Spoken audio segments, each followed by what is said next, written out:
ಎಲ್ರಿಗೂ ನಮಸ್ಕಾರ.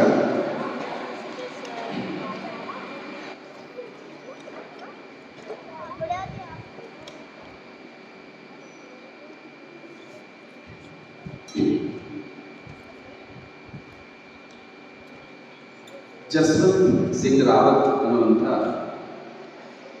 ಒಬ್ಬ ಹೈಸ್ಕೂಲ್ ಹುಡುಗ ಶಾಲೆಗೆ ಹೋಗುವಾಗಲೇ ಅವನಿಗೆ ಸೈನ್ಯಕ್ಕೆ ಸೇರಬೇಕು ಅನ್ನುವಂಥ ಇಚ್ಛೆ. ಶಾಲೆಗೆ ಹೋಗ್ತಾ ಇದ್ದ, ಆದರೆ ಮನೆಯಲ್ಲಿ ತೀರಾ ಬಡತನ ಇತ್ತು. ಮನೆ ಬಾಡಿಗೆ ಮನೆಯಲ್ಲಿದ್ದರು. ತಿಂಗಳಿಗೆ 10 ರೂಪಾಯಿ ಬಾಡಿಗೆ. ಆದರೆ ಬಾಡಿಗೆ ಹಣವನ್ನು ಕೊಡಲಿಕ್ಕೆ ಅವರಿಗೆ ಆ ಸ್ಥಿತಿ ಅಲ್ಲಿರಲಿಲ್ಲ. ಈ ಹುಡುಗ ಆ ಸೈನ್ಯಕ್ಕೆ ಸೇರುವ ಇಚ್ಛೆಯನ್ನು ಹಾಗೆ ಮನಸ್ಸಲ್ಲಿ ಇಟ್ಕೊಂಡಿದ್ದ. ಕೊನೆಗೆ ಓದುವೆಲ್ಲ ಮುಗಿದ ನಂತರ ಸೈನ್ಯಕ್ಕೆ ಸೇರುವುದು ಅಂತ ಮನಸ್ಸಲ್ಲಿತ್ತು. ಆದರೆ ಮನೆಯ ಪರಿಸ್ಥಿತಿ ಹೇಗಿತ್ತು ಅಂತ ಕೇಳಿದ್ರೆ, ಇವನೇನಾದರೂ ದುಡಿಬೇಕು, ದುಡಿದ್ರೆ ಮಾತ್ರ ಮನೆಗೆ ಸಂಪಾದನೆ ಅನ್ನುವಂಥ ರೀತಿ ಇತ್ತು. ಅದಕ್ಕೋಸ್ಕರ ಅರ್ಧದಲ್ಲಿಯೇ ಶಾಲೆ ಬಿಟ್ಟು ಸೈನ್ಯಕ್ಕೆ ಸೇರಿದ.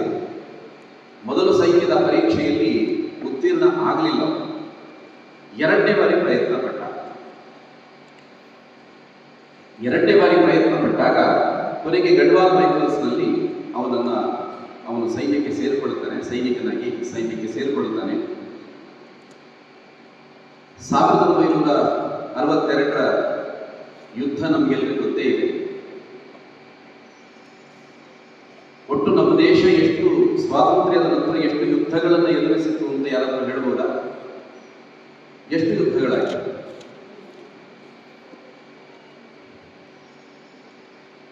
ಎಷ್ಟು ಯುದ್ಧಗಳಾಯಿತು? ಆರಂಭದಲ್ಲಿ ಯಾವ ಯುದ್ಧ, ಎಷ್ಟನೇ ಇಸ್ವಿಯಲ್ಲಾಯಿತು, ಯಾವ ದೇಶದ ಜೊತೆಗೆ?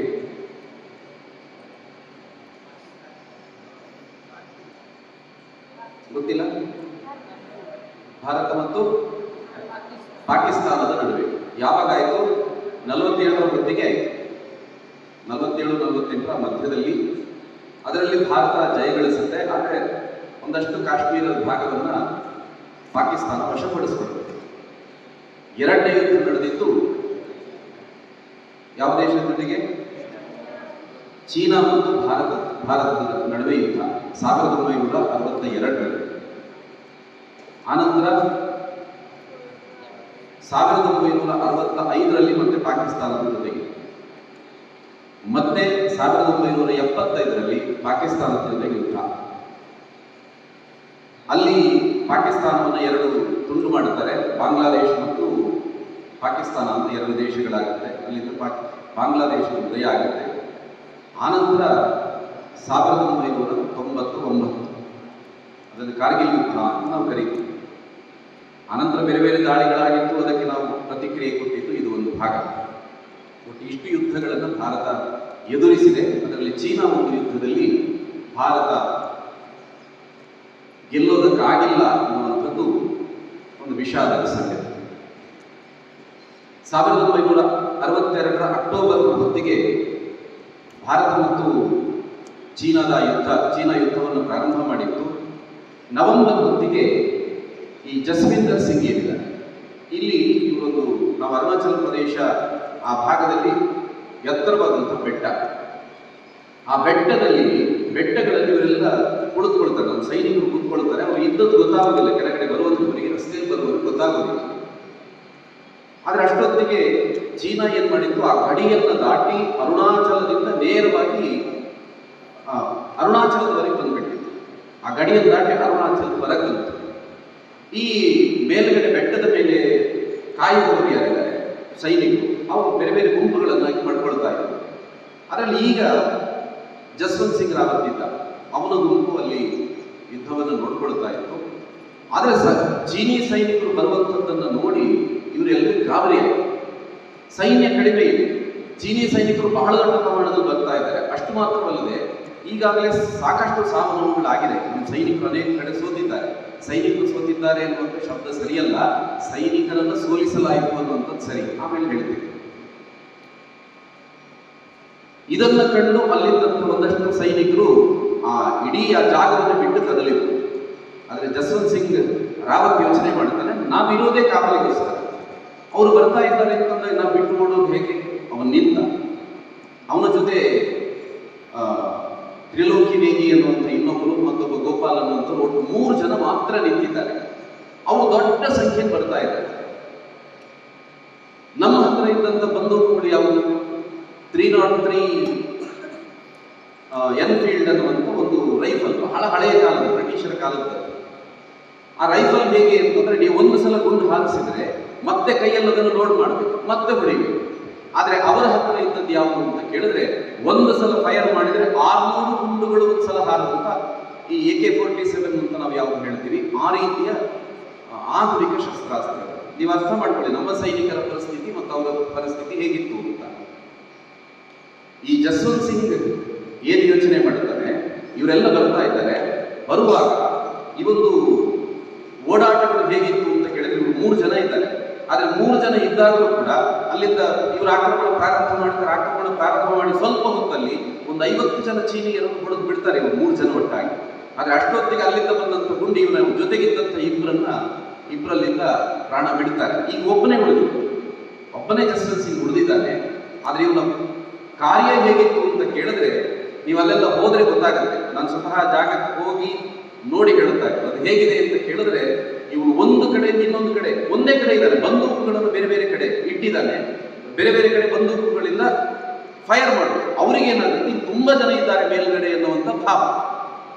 ಈ ರೀತಿ ಮಾಡ್ತಾ ಇರುವಾಗ ಅವರಿಗೆ ಒಬ್ಳು ಹೆಣ್ಮಗಳು ಕೂಡ, ಅಲ್ಲಿನ ಮೋನ್ಪಾ ಅಂತ ಒಂದು ಜನಾಂಗದ ಒಬ್ಳು ಹೆಣ್ಣುಮಗಳು, ಅಲ್ಲಿ ಸ್ಥಳೀಯ ಹೆಣ್ಣುಮಗಳು, ಆಕೆ ಇವನಿಗೆ ಸಹಾಯ ಮಾಡ್ತಾರೆ. ಯಾವ ರೀತಿ ಸಹಾಯ ಅಂದ್ರೆ, ಇವನಿಗೆ ಬೇಕಾದಂಥ ಮದ್ದು ಗುಂಡುಗಳು ಎಲ್ಲೆಲ್ಲಿ ಬೇಕು ಅಲ್ಲಿ ತಂದು ಕೊಡುವಂಥದ್ದು ಅಂತ ಎಲ್ಲವನ್ನು ಮಾಡ್ತಾಳೆ. ಆಕೆ ಪ್ರಾಣವನ್ನು ಲೆಕ್ಕಿಸದೆ ಮಾಡ್ತಾಳೆ. ಇವನು ಆ ರೀತಿ ಮಾಡಿ ಕೊಂದಿದ್ದು ಎಷ್ಟು ಜನರನ್ನ ಅಂತಂದ್ರೆ 300 ಜನರನ್ನು ಕೊಂದಾನೆ. ಒಬ್ಬನೇ 300 ಜನರನ್ನು ಕೊಂದಾನೆ. ಅವರು ಕೊನೆಗೆ ಬರ್ತಾರರು. ಅವರ ಹತ್ರ ಆಧುನಿಕ ಶಸ್ತ್ರಗಳಿತ್ತು, ಎಲ್ಲವೂ ಇತ್ತು, ಸಂಖ್ಯೆ ಜಾಸ್ತಿ ಇತ್ತು, ಎಲ್ಲವೂ ಇತ್ತು. ಕೊನೆಗೆ ಜಸ್ವಿಂದರ್ ಸಿಂಗ್ ರಾವತ್ನನ್ನ ಸೆರೆ ಹಿಡಿತಾರೆ. ಸೆರೆ ಹಿಡಿಯೋದು ಮಾತ್ರವಲ್ಲ, ಅವನ ತಲೆ ಕಡಿತಾರೆ, ಕಡದಲ್ಲೊಂದು ಮರಕ್ಕೆ ನೇತು ಹಾಕ್ತಾರೆ. ಇಲ್ಲಿ ಈಕೆಯನ್ನು ಕೂಡ, ಆಕೆಯನ್ನು ಕೊಂದು ಹಾಕ್ತಾರೆ. ಸೇಲಾ ಅಂತ ಯಾರಿದ್ದಾಳೆ ಅವಳನ್ನು ಕೊಂದು ಹಾಕ್ತಾರೆ. ಅವಳ ನೆನಪಿಗೋಸ್ಕರ ಅಲ್ಲೊಂದು ಪ್ರದೇಶ ಇದೆ, ಅದಕ್ಕೆ ಸೇಲಾ ಪಾಸ್ ಅಂತ. ಈಗಲೂ ಹೋದ್ರು ನೀವು ಸೇಲಾ ಪಾಸ್ ಅನ್ನು ನೋಡಬಹುದು, ಅವಳ ಹೆಸರಲ್ಲಿ ಇಟ್ಟಿರುವಂಥದ್ದು. ಜಸ್ವಂತ್ ಸಿಂಗ್ ರಾವತ್ ಅವನಾಯ್ತು, ಅವನು ಮರಣ ಹೊಂದಿದ. ಆದರೆ ಮರಣ ಹೊಂದಿದ ನಂತರ ಹೇಗೆ ಅಂತಂದ್ರೆ, ಅವನು ಮಾಡಿದ ಪರಾಕ್ರಮಕ್ಕೆ ಇದೊಬ್ಬ ಸಾಮಾನ್ಯ ಮನುಷ್ಯ ಮಾಡ್ಲಿಕ್ಕೆ ಸಾಧ್ಯ ಇಲ್ಲ. ಇದು ಹೇಗೆ ಸಾಧ್ಯ? ಅದು ಹಳೆಯ ರೈಫಲ್ ಅನ್ನು ಇಟ್ಕೊಂಡು ಅಷ್ಟು ಅತ್ಯಾಧುನಿಕ ಶಸ್ತ್ರ ಇದ್ದಂಥ ಚೀನಿಯರನ್ನು 300 ಜನರನ್ನು ಕೊಲ್ಲೋದು ಅಂತಂದ್ರೆ ಏನದು? ಒಬ್ಬ ಸಾಮಾನ್ಯ ಮನುಷ್ಯ ಮಾಡ್ಲಿಕ್ಕೆ ಸಾಧ್ಯ ಇಲ್ಲ. ಈ ರೀತಿ ಅವನಿಗೇನಾಗುತ್ತೆ, ಸೈನ್ಯದಲ್ಲಿ ಮೇಲಿನ ಗೌರವವನ್ನು ಕೊಡ್ತಾರೆ. ಅವನು ಕೇವಲ ಕೆಳಗಿನ ಸ್ತರದಲ್ಲಿ ಇದ್ದಂಥ ಒಬ್ಬ ಸಾಮಾನ್ಯ ಸೈನಿಕ. ಅವನನ್ನ ಮೇಜರ್ ರ್ಯಾಂಕ್ ಕೊಡ್ತಾರೆ ಯಾವಾಗ ತೀರ್ಕೊಂಡ ನಂತರ. ಅಲ್ಲಿಗೆ ಮುಗಿಯೋದಿಲ್ಲ. ಸರಿ, ಕೂತ್ಕೊಳ್ಳಿ. ನೀನು ಈ ಕಡೆ ಹೇಳು, ನೀನು ಹೇಳು ನೀನಲ್ಲ ಅವನು, ಹೇಳು ಈ ಕಡೆ, ನೀನು ಹೇಳು.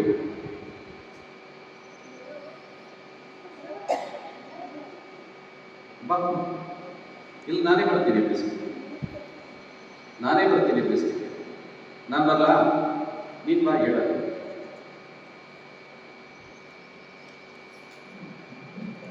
ಒಬ್ಬನ ಎಬ್ಬಿಸಿ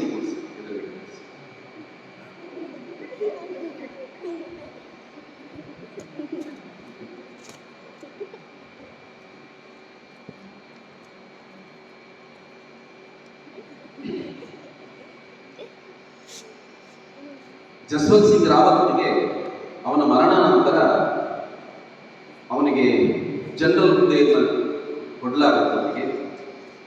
ಅಷ್ಟು ಮಾತ್ರ ಅಲ್ಲ, ಅಲ್ಲಿಂದ ಸ್ವಾರಸ್ಯ ಪ್ರಾರಂಭ. ಅಲ್ಲಿವರೆಗೆ ಒಂದು ಪ್ರೀತಿ ನರಸಿಂಹನ ರೀತಿಯಲ್ಲಿ ಅವನು 300 ಜನರನ್ನ ಯಮಪುರಿಗಟ್ಟಿದ್ದ. ಆದರೆ ಇವನು ತೀರ್ಕೊಂಡ ನಂತರ ಅಲ್ಲಿನ ಪರಿಸ್ಥಿತಿಗಳು ಬದಲಾಗಲಿಕ್ಕೆ ಪ್ರಾರಂಭ ಆಗಿದೆ. ಯಾವ ರೀತಿ ಪರಿಸ್ಥಿತಿಗಳು ಅಂತಂದ್ರೆ, ಅಲ್ಲೇನೋ ವಿಶೇಷಗಳು ನಡೆಯಲಿಕ್ಕೆ ಪ್ರಾರಂಭ ಆಯಿತು ಆ ಜಾಗದಲ್ಲಿ. ಇವನು ತೀರ್ಕೊಂಡಿದ್ದಾನೆ ಅಂತ ಯಾರಿಗೂ ಅನಿಸ್ತಾ ಇರಲಿಲ್ಲ.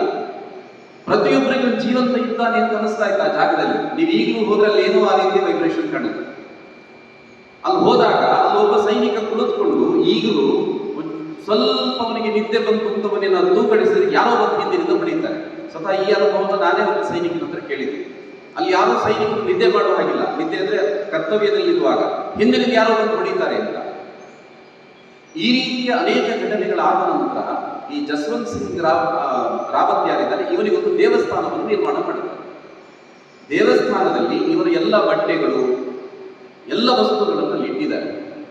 ಅಷ್ಟು ಮಾತ್ರವಲ್ಲ, ಅವನಿಗೆ ಈಗಲೂ ಉಳಿದ ಸೈನಿಕರಿಗೆ ರಜೆ ಕೊಡುವ ರೀತಿಯಲ್ಲಿ ಅವನಿಗೆ ಈಗಲೂ ರಜೆ ಕೊಡ್ತಾರೆ. ರಜೆ ಕೊಡೋದು ಮಾತ್ರವಲ್ಲ, ಆ ರಜೆಯ ಸಂದರ್ಭದಲ್ಲಿ ಊರಿಗೆ ಹೋಗ್ಬೇಕಲ್ಲ, ರಜೆಗೆ ಊರಿಗೆ ಹೋಗೋಕೆ ಇವನು ಬಟ್ಟೆಗಳನ್ನ ಟಿಕೆಟ್ ಬುಕ್ ಮಾಡ್ತಾರೆ, ರೈಲ್ವೆ ಟಿಕೆಟ್ ಬುಕ್ ಮಾಡ್ತಾರೆ. ಬುಕ್ ಮಾಡಿ ಅವನ ಆ ರೈಲ್ವೆ ಸೀಟಲ್ಲಿ ಎರಡು ಸೀಟನ್ನು ಬುಕ್ ಮಾಡುತ್ತಾರೆ. ಒಂದು ಸೀಟಲ್ಲಿ ಅವನ ವಸ್ತ್ರಗಳನ್ನು ಇಡ್ತಾರೆ, ಇನ್ನೊಂದು ಸೀಟಲ್ಲಿ ಇನ್ನೊಬ್ಬ ಸೈನಿಕ ಹಾಗೆ ಮನೆಗೆ ಹೋಗ್ತಾರೆ. ಅವನಿಗೆ ಈಗಲೂ ಸಂಬಳ, ಜೀವಂತ ಇರುವ ಸೈನಿಕನಿಗೆ ಹೇಗೆ ಸಂಬಳ ಕೊಡ್ತಾರೋ ಈಗಲೂ ಸಂಬಳ ಕೊಡ್ತಾ ಇದ್ದಾರೆ. ಅವನಿಗಿಂತ ಹಿರಿಯ ಯಾರೆಲ್ಲ ಸೈನಿಕರಿದ್ದಾರೆ, ಅಧಿಕಾರಿಗಳು, ಅವರು ಈಗಲೂ ಕೂಡ ಬಂದು ಅವನಿಗೆ ಸೆಲ್ಯೂಟ್ ಹೊಡೆಯುವಂಥದ್ದನ್ನ ಇವತ್ತಿಗೆ ನಾವಲ್ಲಿ ನೋಡ್ಲಿಕ್ಕೆ ಸಾಧ್ಯ ಇದೆ. ಹಾಗೆ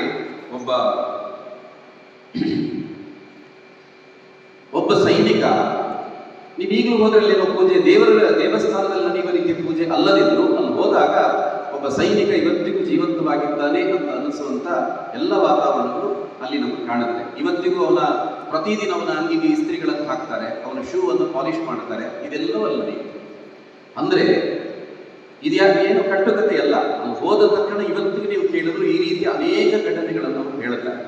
ಅಂದ್ರೆ ಆ ಸೈನಿಕನಿಗೆ ಹಾಗಾದ್ರೆ ಎಷ್ಟು ದುಡಿತ ಇದ್ದಿರಬೇಕು ಈ ರಾಷ್ಟ್ರಕ್ಕೋಸ್ಕರ. ಆ ಹೊತ್ತಿಗೆ ಅವರು 300 ಜನರನ್ನು ಹೇಗೋ ಕೊಂದಾಗಿದೆ. ಯುದ್ಧ ಮಾಡಿದ್ದು ಒಬ್ಬನೇ 71 ಗಂಟೆ, 1-2 ಗಂಟೆ ಅಲ್ಲ, 71 ಗಂಟೆ ಒಬ್ಬನೇ ಹೋರಾಟ ಮಾಡ್ತಾನೆ ಅಂತಂದ್ರೆ ಇದು ಸಾಮಾನ್ಯ ವ್ಯಕ್ತಿಗಳು ಮಾಡ್ಲಿಕ್ಕೆ ಸಾಧ್ಯ ಇದೆಯಾ? ಒಬ್ಬ ಸಾಮಾನ್ಯನೇ, ಅಂದ್ರೆ ಸಾಮಾನ್ಯನಿಗೆ ಒಳಗಡೆ ಬಂದಂತಹ ಆ ಇಚ್ಛಾಶಕ್ತಿಯ ಕಾರಣಕ್ಕೋಸ್ಕರ ಅವನು ಸತ್ತ ನಂತರ ಬದುಕಿದ್ದಾನೆ. ಅವನ ಹೆಸರು ಜಸ್ವಂತ್ ಸಿಂಗ್ ರಾವತ್ ಅನ್ನುವಂಥದ್ದು.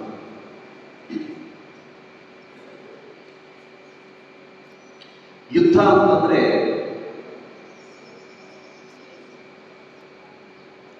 ಅದು ಅರುಣಾಚಲ ಪ್ರದೇಶದಲ್ಲಿ ನೂರಾನಂಗ್ ಅನ್ನುವಂಥ ಒಂದು ಪ್ರದೇಶ, ಆ ನೂರಾನಂಗ್ ಅನ್ನುವಂಥ ಪ್ರದೇಶದಲ್ಲಿ ಇರುವಂಥ ಬೆಟ್ಟ, ಅಲ್ಲಿ ನಡೆದಂಥ ಘಟನೆ. ಯುದ್ಧ ಅಂತಂದ್ರೆ ಅದು ಕೊಲ್ಲುವ ಅಥವಾ ಸಾಯುವ ಅಥವಾ ಕಾಯುವ ಈ ರೀತಿಯ ಕಥೆಗಳು ಮಾತ್ರ ಅಲ್ಲ, ಹಿಂದೆ ಬಹಳ ದೊಡ್ಡ ಒಂದಷ್ಟು ವಿಶೇಷಗಳಿರುತ್ತೆ. ಯುದ್ಧ ಅಂತಂದ್ರೆ ಎರಡು ದೇಶಗಳ ನಾಯಕರು ಯಾರಿದ್ದಾರೆ, ಅವರ ಮನಸ್ತತ್ವ ಏನಿದೆ ಅದು ನಿಮಗೆ ಯುದ್ಧದಲ್ಲಿ ಗೊತ್ತಾಗುತ್ತೆ. ಎರಡೂ ದೇಶಗಳ ಆರ್ಥಿಕ ಪರಿಸ್ಥಿತಿ ಏನು ಅದು ಯುದ್ಧದ ಸಂದರ್ಭದಲ್ಲಿ ಲೆಕ್ಕಕ್ಕೆ ಬರುತ್ತೆ. ಎರಡೂ ದೇಶಗಳ ಸೈನಿಕರ ಸ್ಥಿತಿಗತಿ ಏನು ಅದು ಅಲ್ಲಿಗೆ ನಿಮಗೆ ಲೆಕ್ಕಕ್ಕೆ ಬರುತ್ತೆ. ಅಷ್ಟು ಮಾತ್ರವಲ್ಲ, ಎರಡೂ ದೇಶಗಳ ಜನರ ಮಾನಸಿಕತೆ ಏನು ಅದನ್ನು ನಾವು ಯುದ್ಧದಲ್ಲಿ ಕಾಣಲಿಕ್ಕೆ ಸಾಧ್ಯ ಇದೆ. ನಾನು ಆಗಲೇ ಹೇಳಿದ 1962 ಯುದ್ಧವನ್ನು ನಾವು ಸೋತ್ವಿ, ನಾವು ಸೋತ್ವಿ, ಸೈನಿಕರು ಸೋಲಿಲ್ಲ. ಪರಿಸ್ಥಿತಿ ಹೇಗಿತ್ತು ಅಂತಂದ್ರೆ, ಅವನಿಗೆ ಆ 303 ಯಾವ ರೈಫಲ್ ಅಂತ ಹೇಳಿದೆ ನಾನು, 303 ಎನ್ಫೀಲ್ಡ್ ಅಂತ ಏನೋ ಹೇಳ್ತಾರೆ, ಆ ಹೆಸರನ್ನು ಹೇಳ್ತಾರೆ. ಆ ರೈಫಲ್ ಅನ್ನು ಕೊಟ್ಟಿದ್ದಾರೆ. ಕೊಟ್ಟಿರುವಂಥದ್ದು ಒಬ್ಬೊಬ್ಬ ಸೈನಿಕರಿಗೆ ಕೊಟ್ಟಿರೋದು ಕೇವಲ 50 ಬುಲೆಟ್ಗಳನ್ನು ಕೊಟ್ಟಿದ್ದಾರೆ. ಒಂದು ಯುದ್ಧಕ್ಕೆ ಹೊರಟವನಿಗೆ 50 ಬುಲೆಟ್ ಕೊಟ್ಟಿದ್ದಾರೆ. ಅವನೇನ್ ಮಾಡ್ತಾನೆ, 50 ಬುಲೆಟ್ ಅದನ್ನ ಫೈರ್ ಮಾಡೋದಕ್ಕೆ ಅವನ ಅನುಮತಿ ಬಂದಿಲ್ಲ. ಕೆಲವು ಸಲ ಅವರಲ್ಲಿ ಹೊಡಿತಾ ಇದ್ದಾರೆ. ಒಂದು ಪರಿಸ್ಥಿತಿ ಹೇಗಿದೆ ಅಂತಂದ್ರೆ, ಒಬ್ಬರು ಜಾನ್ವಿ ದಳವಿಯಿಂದ ಆ ಸಂದರ್ಭದಲ್ಲಿ ಬ್ರಿಗೇಡಿಯರ್ ಆಗಿದ್ದಂಥವ್ರು ಅವರು ಬರೀತಾರೆ, ಹಿಮಾಲಯನ್ ಕಂಡರ್ ಅನ್ನುವಂಥದ್ದು ಕನ್ನಡದಲ್ಲೂ ಬಂದಿದೆ ಅದು ಪುಸ್ತಕ. ಆ ಪುಸ್ತಕದಲ್ಲಿ ಅವರು ಹೇಳ್ತಾರೆ, ಅವರ ಅನುಭವಗಳನ್ನು ಹೇಳ್ತಾರೆ. ಹೇಗಿತ್ತು ಪರಿಸ್ಥಿತಿ ಅಂತಂದ್ರೆ, ಒಬ್ಬ ಸೈನಿಕ ಅವನೆಲ್ಲ ತನ್ನ 50 ಬುಲೆಟ್ಗಳನ್ನು ಖಾಲಿ ಮಾಡಿಕೊಂಡಿದ್ದಾನೆ, ಮುಂದೆ ಇಲ್ಲ. ಅವನು ಸುತ್ತ ತೋಳಗಳಂತೆ ಈ ಚೀನಿ ಸೈನಿಕರು ನಿಂತಿದ್ದಾರೆ. ಇವನ ಹತ್ರ ಏನೂ ಇಲ್ಲ, ಅವನಿಗೆ ಬೆಚ್ಚನೆಯ ಒಂದು ಉಡುಪು ಕೂಡ ಇಲ್ಲ. ಅಲ್ಲಿನ ಪರಿಸ್ಥಿತಿ ಹೇಗೆ, ಎಲ್ಲವೂ -ಡಿಗ್ರಿಗಳಲ್ಲಿರುವಾಗ ಹಿಮಾಲಯದ ತಪ್ಪಲಲ್ಲಿ ಇವನಿಗೆ ಬೆಚ್ಚನೆ ಉಡುಪು ಕೂಡ ಇಲ್ಲ. ಒಂದು ಕಡೆ ಬಂದೂಕಿಲ್ಲ, ಬೆಚ್ಚನೆ ಉಡುಪಿಲ್ಲ. ಇಷ್ಟಾಗುವಾಗ ಒಂದು ಪ್ರಾಣಿಯನ್ನು ಕೊಂದ ರೀತಿಯಲ್ಲಿ ನಮ್ಮ ಸೈನಿಕರನ್ನು ಕೊಲ್ತಾರೆ. ಅನೇಕರ ಪರಿಸ್ಥಿತಿ ಹೀಗೆ ಇದೆ. ಆದ್ರೆ ಗೊತ್ತಿರಲಿ, ಅವನು ಕೊನೆಯ ತನಕ ಪ್ರತಿಯೊಬ್ಬ ಸೈನಿಕರು ಏನ್ ಮಾಡ್ತಾನೆ, 50 ಕಾಡತೂಸುಗಳು ಖಾಲಿಯಾಗಿದೆ, ಆ ಬುಲೆಟ್ಗಳು ಖಾಲಿಯಾಗಿದೆ. ಆದರೂ ಆ ಪ್ರತಿ ಗನ್ನಿನ ತುದಿಯಲ್ಲಿ ಒಂದು ಚೂರಿಯ ರೀತಿ ಒಂದು ಬಾನೆಟ್ ಅಂತ ಕರೀತಾರೆ, ಆ ಚೂಪಾದೊಂದು ಭಾಗ ಇದೆ. ಆ ಭಾಗದಿಂದಲೂ ಕೊನೆಗೆ ಚುಚ್ಚಿ ಚುಚ್ಚಿ ಒಂದಷ್ಟು ಜನರು ಕೊಲ್ತಾರೆ, ಪ್ರಾಣ ಇರುತ್ತದೆ. ಇಷ್ಟಾಗುವಾಗ ಆವತ್ತಿನ ನಮ್ಮ ದೇಶದ ಪ್ರಧಾನಮಂತ್ರಿ ಅವರು ಇಲ್ಲಿರಲಿಲ್ಲ. ಅವರು ಅಂತಾರಾಷ್ಟ್ರೀಯ ಶಾಂತಿ ಸಭೆಯಲ್ಲಿ ಭಾಗವಹಿಸ್ತಾ ಅಲ್ಲೆಲ್ಲೋ ಹಿಂದಿ ಚೀನಿ ಭಾಯಿ ಭಾಯಿ ಎಂದು ಭಾಷಣ ಮಾಡ್ತಾ ಇದ್ದಾರೆ. ಆವತ್ತಿನ ರಕ್ಷಣಾ ಸಚಿವ ಅವನು ಇನ್ನೆಲ್ಲೋ ಪ್ರವಾಸದಲ್ಲಿಲ್ಲ. ಸ್ವತಃ ಇವರಿಂದಲೇ ನೇಮಕ ಆದಂತಹ ಸೈನ್ಯದ ಅಧಿಕಾರಿ, ಮುಖ್ಯಾಧಿಕಾರವೂ ಇಲ್ಲ.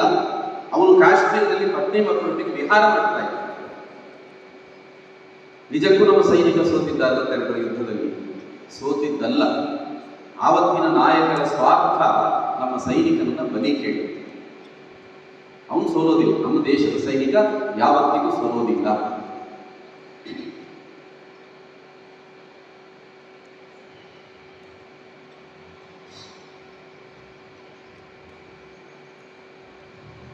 ಸಾವಿರದ 1999ನೇ ಇಸ್ವಿಯಲ್ಲಿ ಕಾರ್ಗಿಲ್ ಯುದ್ಧ ನಡೆದಿದ್ದು ನಮಗೆಲ್ಲರೂ ಗೊತ್ತೇ ಇದೆ. ಕಾರ್ಗಿಲ್ ಯುದ್ಧ ಯುದ್ಧದ ದೃಷ್ಟಿಯಿಂದ ನೋಡಿದ್ರೆ ಬಹಳ ದೊಡ್ಡ ಯುದ್ಧ ಏನಲ್ಲ, ಬಹಳ ದೀರ್ಘಕಾಲ ನಡೆದಿದೆ. ಆ ರೀತಿ ಯುದ್ಧ ಅಲ್ಲ, ಸುಮಾರು 2 ತಿಂಗಳು ಅಷ್ಟೇನು 2ರಿಂದ 3 ತಿಂಗಳಷ್ಟು ನಡೆದಿದೆ. ಮೇ ತಿಂಗಳಲ್ಲಿ ಆರಂಭ ಆಯಿತು, ಜುಲೈಯಲ್ಲಿ ಮುಕ್ತಾಯ, ಮೇ ಮಧ್ಯಭಾಗದಲ್ಲಿ ಆರಂಭ ಆಗಿ. ಆದರೆ ಆ ಯುದ್ಧಕ್ಕೆ ವಿಶೇಷತೆ ಯಾಕೆ ಅಂತಂದ್ರೆ, ಆ ಒಂದು ಯುದ್ಧ ಇಡೀ ದೇಶದ ಜನರನ್ನು ಒಟ್ಟುಗೂಡಿಸಿದಂಥ ವಿಶೇಷ ಯುದ್ಧ. ನಾವು ಆ ಕಾರ್ಗಿಲ್ ಯುದ್ಧ ಮುಗಿದ ನಂತರ, ಕಾರ್ಗಿಲ್ ಯುದ್ಧ ಆಯಿತು, ಯುದ್ಧದಲ್ಲಿ ನಾವೆಲ್ಲ ಗೆದ್ವಿ. ಆ 3 ಶಿಖರಗಳು ಯಾವುದಿದೆ ಅದೆಲ್ಲವನ್ನ, ದ್ರಾಸ್, ತೋಲೋಲಿಂಗ್ ಮತ್ತು ಟೈಗರ್ ಹಿಲ್ಸ್ ಅಂತ 3 ಶಿಖರಗಳು, ಆ 3ಅನ್ನು ಕೂಡ ನಾವು ವಶಪಡಿಸಿಕೊಂಡಾಯಿತು. ವಶಪಡಿಸಿಕೊಂಡ ನಂತರ, ಯುದ್ಧ ಆದ ನಂತರ ಒಬ್ಬರು ಸೈನಿಕರು, ಅದರಲ್ಲಿ ಭಾಗವಹಿಸಿದವರನ್ನು ನಾವು ಕರೆಸಿದ್ವಿ, ಉಡುಪಿಗೆ ಕರೆಸಿ ಅವ್ರ ಹತ್ರ ಕೇಳಿದ್ವಿ, ಅನುಭವಗಳನ್ನು ಕೇಳಿದ್ವಿ. ಏನದು ಒಟ್ಟು ಕಾರ್ಗಿಲ್ ಯುದ್ಧವನ್ನು ವಿವರಣೆ ಕೊಡಿ ಅಂತ ಕೇಳಿದಾಗ ಅವರು ಹೇಳ್ತಾರೆ, ಅಲ್ಲಿನ ವಾತಾವರಣ ಬಹುತೇಕ ಸರಾಸರಿ -15 ಡಿಗ್ರಿ ಇತ್ತು ಅಂತಂದ್ರು.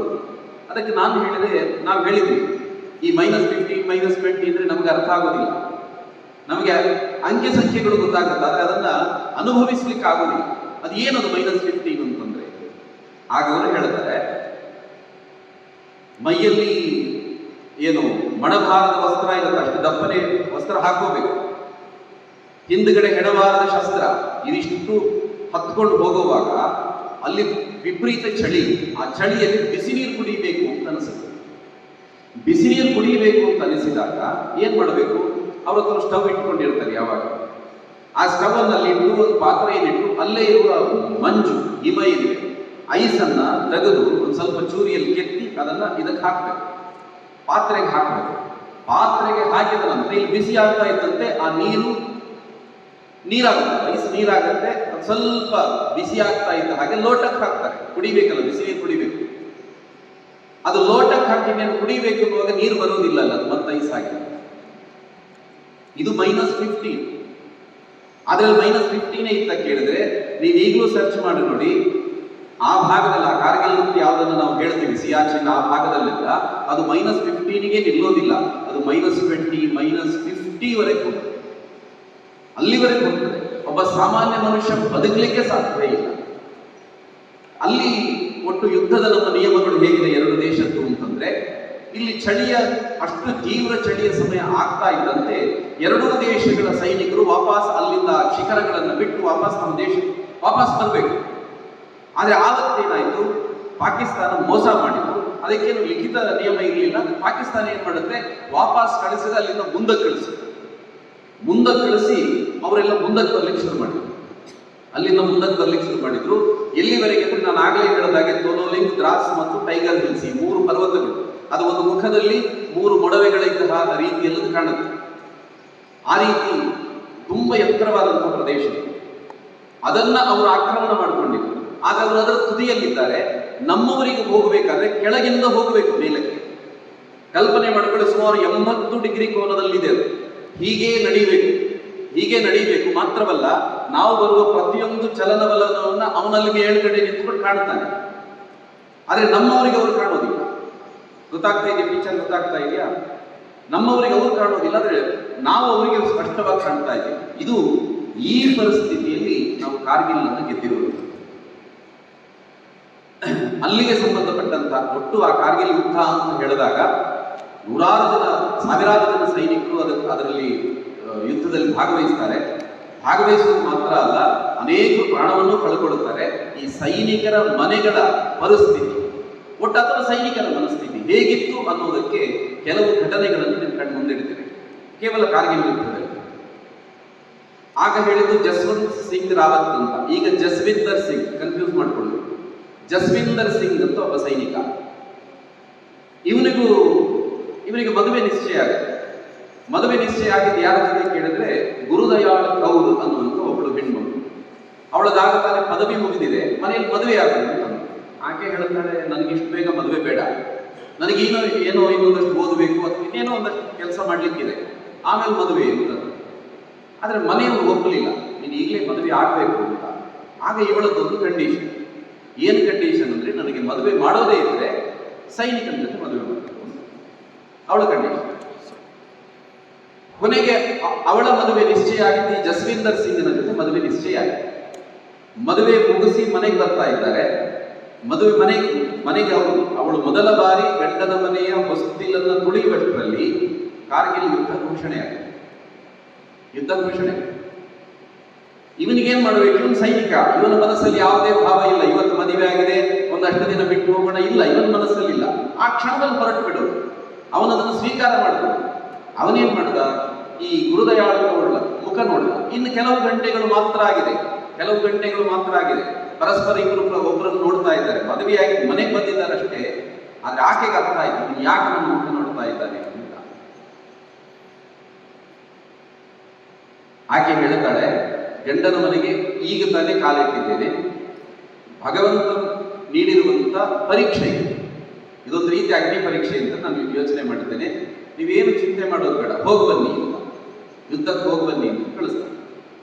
ನಾವೆಲ್ಲ ವಿಕ್ರಮ್ ಧಾತ್ರ ಹೆಸರು ಕೇಳಿರ್ಬೋದು. ಆ ವಿಕ್ರಮ್ ಧಾತ್ರನ ಟೀಮಲ್ಲಿ ಜಸ್ವಿಂದರ್ ಸಿಂಗ್ ಇತ್ತು. ಅಲ್ಲೆಲ್ಲ ಯುದ್ಧ ಆಗುತ್ತೆ. ಹೀಗೆ ಟಿವಿನಲ್ಲಿ ನೋಡ್ತಾ ಇರ್ತಾಳೆ ಪ್ರತಿದಿನ, ಟಿವಿನಲ್ಲಿ ಪತ್ರಿಕೆಗಳಲ್ಲಿ ಏನಾಗಿದೆ, ಯುದ್ಧ ಏನಾಗಿದೆ ಅಂತ. ಪ್ರತಿದಿನ ನಮಗೆ ಗೆಲುವಾಗ್ತಾ ಇತ್ತು, ಒಂದಷ್ಟು ಸೈನಿಕರು ಮರಣವನ್ನು ಆಗ್ತಾ ಇದ್ರು, ಇದೆಲ್ಲ ನೋಡ್ತಾ ಇದ್ದು. ಅದೇ ಒಂದು ಕ್ಷಣಕ್ಕೆ ಎಲ್ಲ ಕೊನೆಗೆ ಟೈಗರ್ ಹಿಲ್ಸ್ ಅನ್ನು ವಶಪಡಿಸಿಕೊಂಡಾಯಿತು, ಭಾರತ ಗೆದ್ದಿತು ಅಂತ ಸುದ್ದಿ. ಬಹಳ ಆನಂದ ಹೀಗೆ. ಯಾಕೆ ಹೇಳಿ? ಎರಡು ರೀತಿಯ ಆನಂದ. ಒಂದು, ನನ್ನ ದೇಶ ಗೆದ್ದಿತು. ಎರಡನೇದು, ಗಂಡ ಮನೆಗೆ ಬರ್ತಾರೆ, ಯುದ್ಧ ಮುಗಿದಿದೆ, ವಿಜಯದ ಜೊತೆ ಗಂಡ ಮನೆಗೆ ಬರ್ತಾ ಇದ್ದಾರೆ. ಇನ್ನೂ ಅವನ ಮುಖ ಹೇಗಿದೆ ಅಂತ ಕಲ್ಪನೆ ಮಾಡಲಿಕ್ಕೆ ಸಾಧ್ಯ ಇಲ್ಲ. ಕೆಲವು ಗಂಟೆ ಮಾತ್ರ ನೋಡಿದ್ದು. ಅವನೀಗ ವಿಜಯದ ಜೊತೆ ಬರ್ತಾನೆ ಅಂತ ಕನಸುಗಳನ್ನ ಕಣ್ಣುಗಳಲ್ಲಿ ತುಂಬಿಕೊಂಡು ಆ ದಿವಸ ಮಲಗ್ತಾಳೆ. ಬೆಳಿಗ್ಗೆ ಎದ್ದ ತಕ್ಷಣ ಮನೆಯ ಮುಂದೆ ವಾಹನ ಬರುತ್ತೆ. ಖುಷಿ ಆಯ್ತು ಇವಳಿಗೆ. ಹೋಗಿ ಬಾಗಿಲು ತೆಗೆಯುವಾಗ ಇವಳ ಕನಸು ಅಲ್ಲಿ ಶವದ ರೂಪದಲ್ಲಿ ಮಲಗಿ.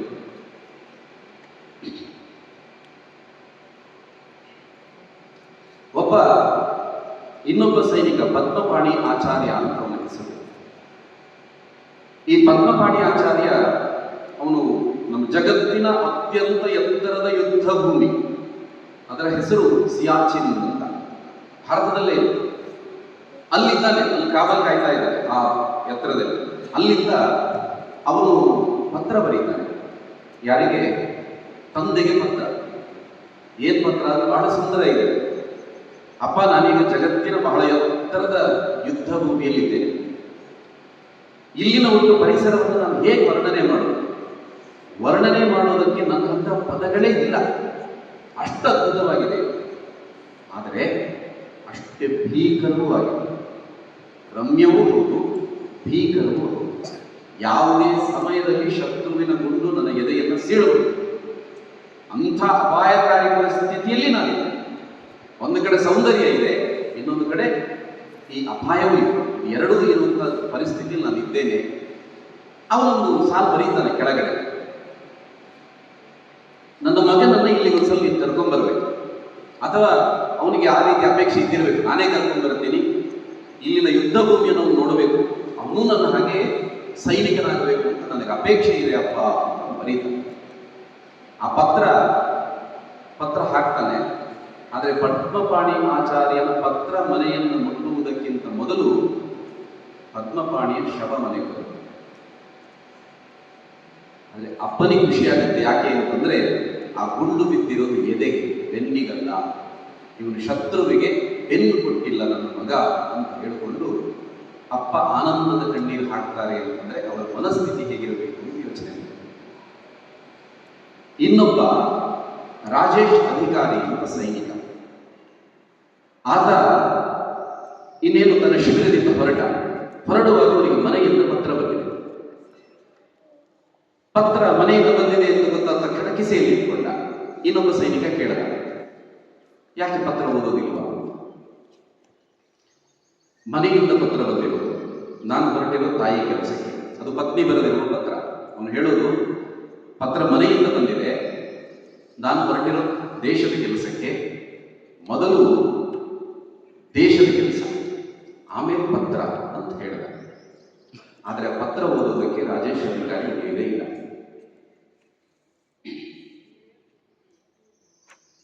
ಕ್ಯಾಪ್ಟನ್ ಅನುಜ್ ನಯ್ಯರ್ ಅಂತ, ಅವನಿಗೂ ಹಾಗೆ ಈ ಜಸ್ವಂತ್ ಸಿಂಗ್ ರಾವತ್ನ ಹಾಗೆ ಸಣ್ಣ ವಯಸ್ಸಿನಲ್ಲಿ ಸೈನ್ಯಕ್ಕೆ ಸೇರಬೇಕು ಅಂತ. ಎಷ್ಟು ಪೋಲಿ ಅಂತಂದ್ರೆ ನಿಂತಲ್ಲಿ ನಿಲ್ಲುವವನಲ್ಲ. ನಿಮ್ಮನ್ನು ಕೆಲವರು ನೋಡ್ತೀವಿ ನಾವು, ನಿಂತಲ್ಲಿ ನಿಲ್ಲುವವರು ಓಡ್ತಾ ಇರ್ತೀವಿ, ಒಂದಲ್ಲ ಒಂದು ರೀತಿ ಓಡ್ತಾ ಇರ್ತೀವಿ. ಆ ರೀತಿ ಭಾರಿ ಚುರುಕಿನ ಸ್ವಭಾವ. ಅವನ ಮನೆಯ ಸುತ್ತಮುತ್ತ, ಕ್ರಿಕೆಟ್ ಆಡೋದು, ಮನೆಯ ಸುತ್ತಮುತ್ತ ಅವನು ಹೊಡೆದಂತ ಬಾಲ್ನಿಂದ ಅಲ್ಲಿ ಉಳಿದಿರುವಂತ ಮನೆಗಳ ಗಾಜು, ಯಾವುದೋ ಮನೆಯ ಗಾಜು ಹೊಡೆದಿಲ್ಲ ಅಂತಿಲ್ಲ, ಎಲ್ಲರ ಮನೆಯ ಗಾಜು ಹೊಡೆದಿದ್ದಾರೆ. ಆ ರೀತಿ ಹೋಗಿ ಶಾಲೆನಲ್ಲೂ ಹಾಗೆ. ಆದರೆ ದ್ವಿತೀಯ PUC ಮುಗೀತಾ ಇದ್ದಾಗೆ ಒಳ್ಳೆ ಅಂಕಗಳು ಬಂತು. ಅಪ್ಪನಿಗೆ ಹೇಳಿದ, ನಾನು ಸೈನ್ಯದ ಶಾಲೆಯಲ್ಲಿ ಸೇರ್ತೀನಿ ಅಂತ. ಅವನು ಆಯ್ತು ಅಂತ ಹೇಳ್ದ, ಅಪ್ಪನು ಆಯ್ತು ಅಂತ ಹೇಳ್ದ. ಅಷ್ಟೊತ್ತಿಗೆ ದ್ವಿತೀಯ PUC ರಿಸಲ್ಟ್ ಕೂಡ ಬಂತು. ರಿಸಲ್ಟ್ ಬಂದು ಅವನು ಸೈನ್ಯಕ್ಕೆ ಸೇರೋದು ಅಂತ. ಅಪ್ಪನಿಗೆ ಏನು ಆಸೆ ಇತ್ತು ಗೊತ್ತಿಲ್ಲ. ಮಗನ ಸಾಫ್ಟ್ವೇರ್ ಇಂಜಿನಿಯರ್ ಮಾಡಬೇಕಿತ್ತು, ಡಾಕ್ಟರ್ ಮಾಡಬೇಕಿತ್ತು, ಇನ್ನೇನು ಮಾಡಬೇಕಿತ್ತು ಗೊತ್ತಿಲ್ಲ. ಮಗ ಅಪೇಕ್ಷೆ ಪಟ್ಟ ಅಂತ ಹೇಳಿಕೊಂಡು ಆಯ್ತು, ಅವನು ಸೈನ್ಯಕ್ಕೆ ಸೇರಿಸ್ತಾನೆ. ಅವನು ಸೈನ್ಯಕ್ಕೆ ಸೇರಿದ. ಆದರೆ ಒಂದು ಸ್ವಲ್ಪ ಅವನ ಶೌರ್ಯದ ಕಾರಣಕ್ಕೆ ಕ್ಯಾಪ್ಟನ್ ಹಂತದವರೆಗೆ ಅವನು ಬರ್ತಾನೆ. ಸ್ವಲ್ಪ ರಜೆಯಲ್ಲಿ ಮನೆಗೆ ಬಂದ, ಮಧ್ಯದಲ್ಲಿ ರಜೆ ಮುಗಿಸಿ ಮನೆಗೆ ಬಂದ. ರಜೆ ಇತ್ತು, ಮನೆಗೆ ಬಂದಾಗ ಇವನಿಗೆ ಮದುವೆ ನಿಶ್ಚಯ ಆಯಿತು. ಯಾವಾಗ ಅಂತ ಕೇಳಿದ್ರೆ 1999 ಇಸ್ವಿ ಆಗಸ್ಟ್ ತಿಂಗಳಲ್ಲಿ ಮದುವೆ ನಿಶ್ಚಯ ಆಯಿತು. ಮದುವೆ ಎಂಗೇಜ್ಮೆಂಟ್ ಆಯಿತು. ಜೊತೆಗೆ ಅದೇ ಹೊತ್ತಿಗೆ ತನ್ನ ಅಪ್ಪನ 25 ವರ್ಷದ ವಾರ್ಷಿಕೋತ್ಸವ. ಅಪ್ಪನಿಗೆ ಹೇಳ್ದ, ಮದುವೆ ಮತ್ತು ವಾರ್ಷಿಕೋತ್ಸವ ಹತ್ರ ಒಟ್ಟೊಟ್ಟಿಗಿದೆ, ಹಾಗಾಗಿ ಏನ್ ಮಾಡೋಣ, ನಾನೊಂದು ದೊಡ್ಡ ರಜೆ ತಗೊಂಡು ಬರ್ತೀನಿ, ನಾವೆಲ್ಲ ಆನಂದದಿಂದ ಒಂದಷ್ಟು ನಾವೆಲ್ಲ ಸಂಭ್ರಮ ಪಡೋಣ ಅಂತ ಹೇಳ್ತಾರೆ. ಮದುವೆಗೆ ಬೇಕಾದಂಥ ಎಲ್ಲ ಬಟ್ಟೆಗಳನ್ನು ಖರೀದಿ ಮಾಡ್ತಾರೆ. ಮದುವೆಗೆ ಬೇಕಾಗುವಂಥದ್ದು ಎಲ್ಲ ಬಟ್ಟೆಗಳನ್ನು ಖರೀದಿ ಮಾಡ್ತಾರೆ. ಅಷ್ಟು ಹೊರಟು ಹೋಗಿ ಸ್ವಲ್ಪ ದಿನಕ್ಕೆ ಪತ್ರ ಬಂತು, ಮನೆಗೆ ಪತ್ರ ಬಂತು. ಪತ್ರದಲ್ಲಿ ಅಪ್ಪ ಅಂದ್ಕೊಂಡ್ರು ಇವನು ದೊಡ್ಡ ರಜೆ ತಗೊಂಡು ಬರ್ತಾ ಇದ್ದಾನೆ, ಅದಕ್ಕೋಸ್ಕರ ಪತ್ರ. ಆದರೆ ಪತ್ರದಲ್ಲಿ ಅವನು ಬರೆದಿದ್ದ, ಬೇಗ ಬರಲಿಕ್ಕೆ ಕಷ್ಟ ಆಗಬಹುದು, ಯುದ್ಧ ಬಹುಶಃ ಆರಂಭ ಆಗುವ ಸಾಧ್ಯತೆ ಇದೆ. ಅಂದ್ರೆ ಮೇ ತಿಂಗಳಲ್ಲಿ ಇದಾಗಿರುವುದು, ಯುದ್ಧ ಶುರುವಾಗಿರುವುದು. ಇವತ್ತು ಆಗಸ್ಟ್ ಅಲ್ಲಿದೆ, ಜುಲೈಯಲ್ಲಿ ಯುದ್ಧ ಮುಗಿದಿರುವುದು, ಆಗಸ್ಟ್ ಅಲ್ಲಿ ಮದುವೆ ಇದೆ. ಇವನು ಹೇಳಿದ್ರೆ ತುಂಬಾ ದೊಡ್ಡ ರಜೆ ತಗೊಳ್ಳಿಕ್ಕೆ ಸಾಧ್ಯ ಆಗದೇ ಇರಬಹುದು, ಯುದ್ಧ ಎಷ್ಟು ದಿನ ನಡೆಯುತ್ತೋ ಗೊತ್ತಿಲ್ಲ, ನಾವೆಲ್ಲರೂ ಈಗ ಆ ಶಿಖರದ ಕಡೆಗೆ ನಡೀತಾ ಇದ್ದೇವೆ ಅಂತ ಪತ್ರ ಬರೆದ. ಅಪ್ಪನಿಗೆ ಒಂದ್ಸಲ ಬೇಸರ ಆಯಿತು. ಆದರೂ ಅಪ್ಪ ವಾಪಸ್ ಪತ್ರ ಬರೀತಾರೆ, ಯುದ್ಧ ಗೆಲ್ಲದೆ ಏನಾದರೂ ವಾಪಸ್ ಬಂದ್ರೆ ನಾನು ಕೊಂಡು ಹೊಡೆದು ಸಾಯಿಸ್ತೀನಿ ಅಂತ. ತಮಾಷೆ. ಇವನು ಇದ್ದದ್ದು ಆ ಕ್ಯಾಪ್ಟನ್ ವಿಕ್ರಮ್ ಭಾತ್ರ ಮತ್ತು ಇವನು ಒಟ್ಟೊಟ್ಟಿಗಿದ್ರು. ಒಂದು ಹಂತಕ್ಕೆ ಆ ಶಿಖರಗಳನ್ನ, ಇವರಿಗೂ ಆ ಟೈಗರ್ ಹಿಲ್ಸ್ನ ಯಾವುದೋ ಒಂದು ಪ್ರದೇಶವನ್ನು ವಶಪಡಿಸಿಕೊಳ್ಳಬೇಕು ಅಂತ ಇವರಿಗೆ ಒಂದು ಟಾರ್ಗೆಟ್ ಇತ್ತು. ಆದರೆ ಅರ್ಧದಲ್ಲಿ ಹೋಗುವಾಗ ಇವರಿಗೆ ಗೊತ್ತಾಗುತ್ತೆ ಇದನ್ನು 2 ತಂಡ ಮಾಡಬೇಕು ಅಂತ. ಅದಕ್ಕೆ ವಿಕ್ರಮ್ ಭಾತ್ರ ಅನ್ನೋದು ಒಂದು ತಂಡ, ಅನುಜ್ ಕುಮಾರ್ ಅನ್ನೋದು ಒಂದು ತಂಡ, 2 ತಂಡಗಳನ್ನು ಹಾಕೊಂಡು 2 ಕಡೆ ಕಳಿಸ್ತಾರೆ. ಈ ಅನುಜ್ ಕುಮಾರ್ ಅವರ 4 ಬಂಕರ್ಗಳಿತ್ತು, ಅದನ್ನ ಟಾರ್ಗೆಟ್ ಮಾಡ್ಕೊಳ್ಳೋದು. ಆ 4 ಬಂಕರ್ಗಳನ್ನು ಹೊಡೆಯಬೇಕು ಅಂತ. 1 ಆಯ್ತು, 2 ಆಯ್ತು, 3 ಹೊಡೆದ, 4ನೇದನ್ನು ಹೊಡೆದ. 4ನೇದನ್ನು ಬಂಕರನ್ನು ಹೊಡೆದು ಕೊನೆಗೆ ಅದನ್ನು ಗೆದ್ದ. ಅಷ್ಟೊತ್ತಿಗೆ ನಾವು ಗುಂಡು ಬಂದು ಇವನು ಬಿದ್ದ. ಗುಂಡು ಇವನಿಗೆ ಹೊಡೆಯುತ್ತಿಲ್ಲ.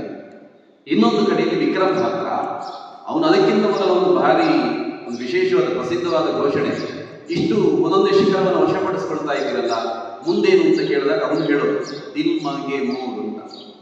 ಅದು ಈಗಲೂ ನಿಮ್ಗೆ ಸಿಗುತ್ತೆ ಅವನು ಹೇಳದಂತ ಮಾತು, ದಿಲ್ ಮಾಂಗೆ ಮೋರ್ ಅಂತ. ಅವನು ಹೋದ, ಅವನು ಹಾಗೆ ಇಡೀ ಟೈಗರ್ ಹಿಲ್ಸ್ ಅನ್ನು ವಶಪಡಿಸಿಕೊಳ್ಳುವವರೆಗೆ ಅವನು ಪ್ರಾಣ ಬಿಡಲಿಲ್ಲ. ಕೊನೆಗೆ ಇವನನ್ನೇ ಗುರಿಯಾಗಿ ಪಡೆದ ಒಂದು ಗುಂಡಿಗೆ ಅವನು ಬಲಿಯಾದ. ಕ್ಯಾಪ್ಟನ್ ವಿಕ್ರಮ್ ಮಾತ್ರನಿಗೆ ಪರಮವೀರ ಚಕ್ರ ಮತ್ತು ಅನುಜ್ ಕುಮಾರ್ಗೆ ಮಹಾವೀರ ಚಕ್ರಗಳನ್ನು ಪ್ರದಾನ ಮಾಡಲಾಗುತ್ತೆ. ಆ ಕಲ್ಪನೆ ಮಾಡಿಕೊಳ್ಳಿ, ಮುಂದಿನ ತಿಂಗಳು ಮಗನಿಗೆ ಮದುವೆ ನಿಶ್ಚಯ ಆಗಿದೆ. ಆ ಮದುವೆ ನಿಶ್ಚಯ ಆಗಿದೆ. ಅವನಿಗೆ ತಂದಿರುವಂಥ ಬಟ್ಟೆಗಳು, ಹೊಸ ಬಟ್ಟೆಗಳು, ಮದುವೆಗೆ ಅಂತ ತಂದಿರುವಂಥ ಹೊಸ ಬಟ್ಟೆಗಳು ಒಳಗಡೆ ಇದೆ. ಆದರೆ ಅವನು ಆ ಬಿಳಿ ಬಟ್ಟೆಯನ್ನು ಹೊತ್ತುಕೊಂಡು ಮನೆಯ ಮುಂದೆ ಮಲಗಿದ್ದಾನೆ. ಹೇಗಾಗಬೇಕು ತಂದೆಗೆ ಅಂತ.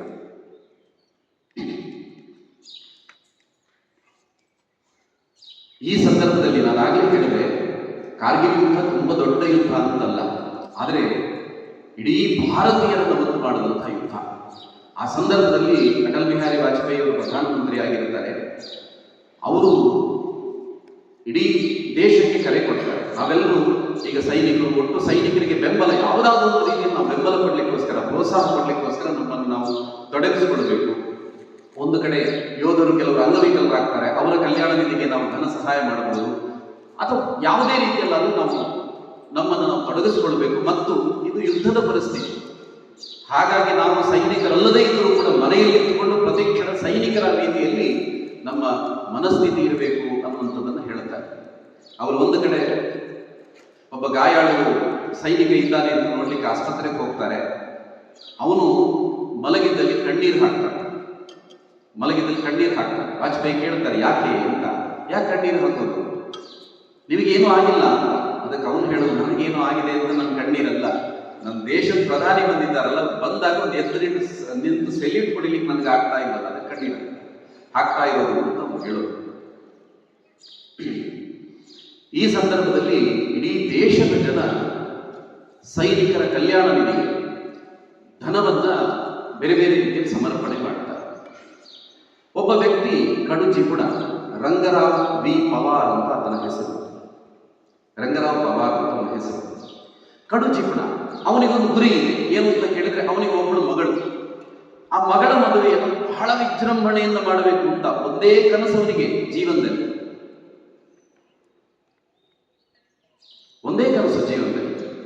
ಮಗಳ ಮದುವೆ ವಿಜೃಂಭಣೆಯನ್ನು ಮಾಡಬೇಕು.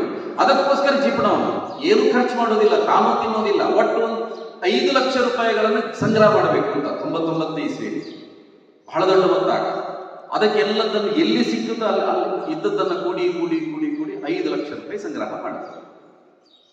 ಎಲ್ಲರೂ ಊರಿನ ಹೊರಗಿನವರಿಗೆ ಗೊತ್ತಿಲ್ಲ ಇವನು ಯಾಕೆ ಸಂಗ್ರಹ ಮಾಡ್ತಾ ಇದ್ದಾನೆ ಅಂತ. ಅದಕ್ಕೋಸ್ಕರ ಇವನನ್ನು ಕಡು ಜಿಪುಣ ಅಂತ ಕರೀತಾ ಇದ್ದಾರೆ. ಇವನು ಅದಕ್ಕೆ ಯಾವುದಕ್ಕೂ ತಲೆ ಕೆಡಿಸ್ಕೊಳ್ಳಿಲ್ಲ. ಯಾರು ಚಂದ ಕೇಳಲಿಕ್ಕೆ ಬಂದ್ರೆ ಅವರಿಗೂ ಕೊಡೋದಿಲ್ಲ, ಯಾವುದಕ್ಕೂ ದಾನ ಇದು ಏನು ಮಾಡ್ತಾ ಇರಲಿಲ್ಲ. ಒಂದೇ ಮಗಳ ಮದುವೆ ಮಾಡಬೇಕು ಅಷ್ಟೇ, ಒಂದೇ ಒಂದು ಊಟ ಮಾಡೋದು.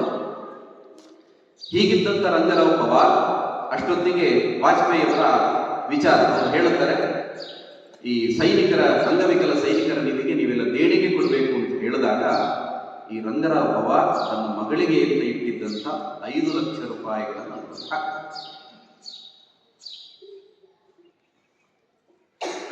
ಗೊತ್ತಾಗುತ್ತೆ, ಒಂದಷ್ಟು ಜನರಿಗೆ ಗೊತ್ತಾಗುತ್ತೆ ಈ ಕಡು ಜಿಪುಣ ಇವನು ಹೋಗಲ್ಲ ಹಾಕಿದ್ದಾನ.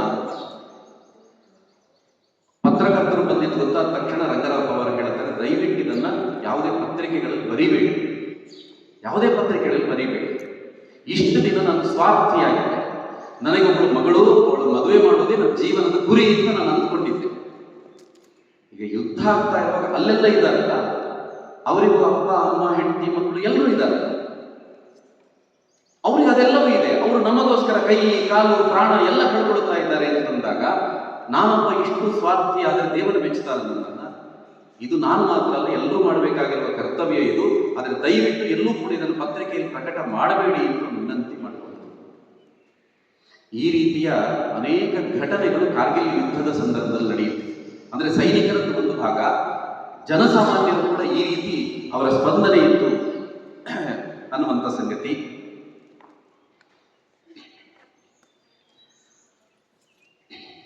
ಇವತ್ತು ಕಾಶ್ಮೀರದ ಪರಿಸ್ಥಿತಿ ಬದಲಾಗಿದೆ.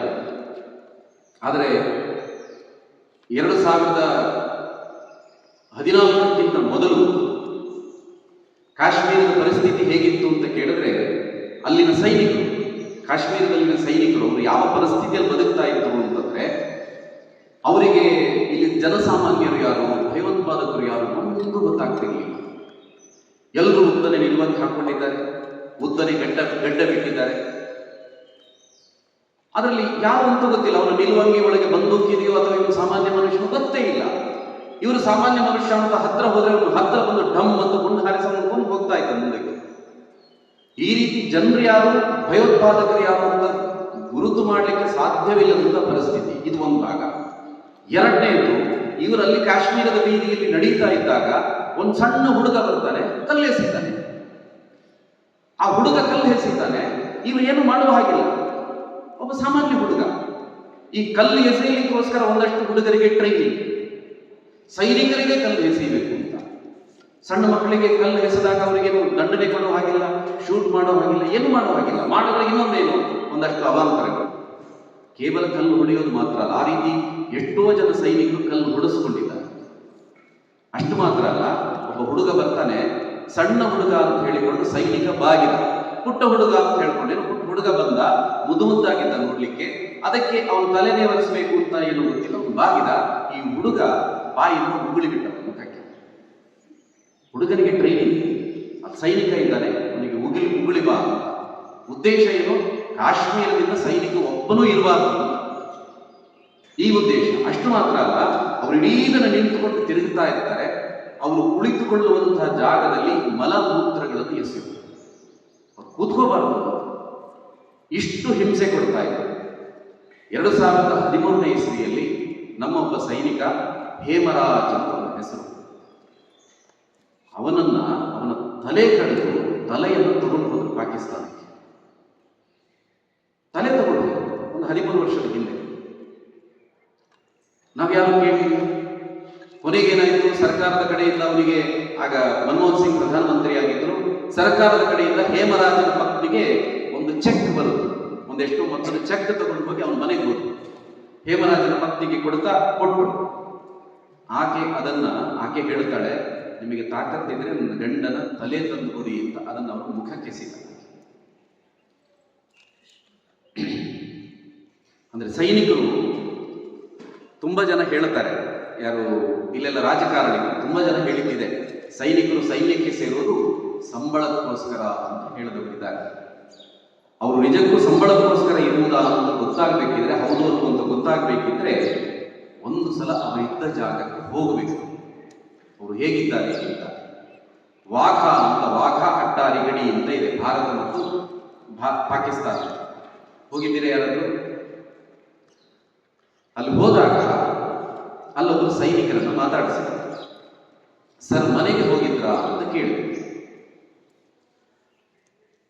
ಅದಕ್ಕೆ ಅವರು ಹೇಳ್ತಾರೆ, ನಾನು ರಜೆ ಮುಗಿಸಿ ಮನೆಯಿಂದ ಹೊರಟು ಸುಮಾರು 60 ಕಿಲೋಮೀಟರ್ ದೂರ ಬಂದಿದ್ದೆ ಬಸ್ಸಲ್ಲಿ.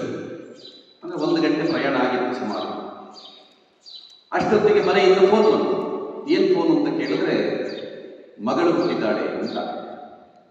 ಅಪ್ಪನಿಗೆ ಅದಕ್ಕಿಂತ ಹೆಚ್ಚಿನ ತಿನ್ನಿ ಅನ್ಬೇಕು, ವಾಪಸ್ ಹೋಗ್ಬೇಕು. ಅದರಲ್ಲೂ ಮಗಳು ಅಂತಂದಾಗ ಅಪ್ಪನಿಗೆ ಬಹಳ ಆನಂದ. ವಾಪಸ್ ಹೋಗ್ಬೇಕು, ಇದರಲ್ಲಿ ಬೇರೆ ಪ್ರಶ್ನೆ ಇಲ್ಲ.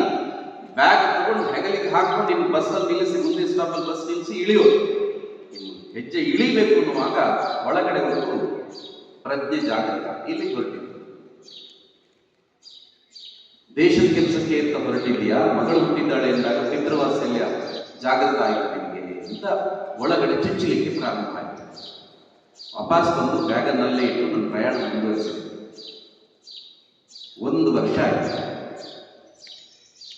ಮೊನ್ನೆ ಮಗಳ ಹುಟ್ಟು ಹಬ್ಬನೂ ಆಯಿತು, 1 ವರ್ಷದ ಹುಟ್ಟು ಹಬ್ಬನೂ ಆಯಿತು ಅಂತ ಹೇಳಿ ಅವನ ಕಣ್ಣಂಚಲ್ಲಿ ನೀರು ಬರುತ್ತೆ.